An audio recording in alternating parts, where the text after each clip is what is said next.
উম্মে সুলাইম রাদিয়াল্লাহু তাআলা আনহা আনাস রাদিয়াল্লাহু তাআলা আনহুকে নিয়ে আসলেন, বললেন, নবী হে, আপনি এসেছেন, আমরা যে এত খুশি মদিনাবাসী, সবাই দেখে আপনার হাতে কিছু না কিছু হাদিয়া দেয়, আমি কি দিব?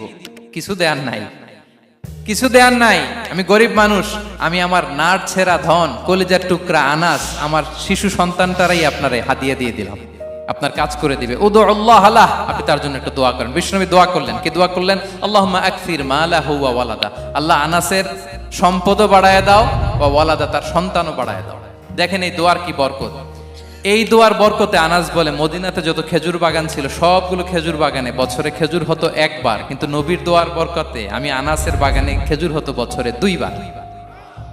আর ওনার সর্বসাকুল্যে ছেলে মেয়ে ছিল, কোন বর্ণনায় 78 জন, কোন বর্ণনায় 80 জন।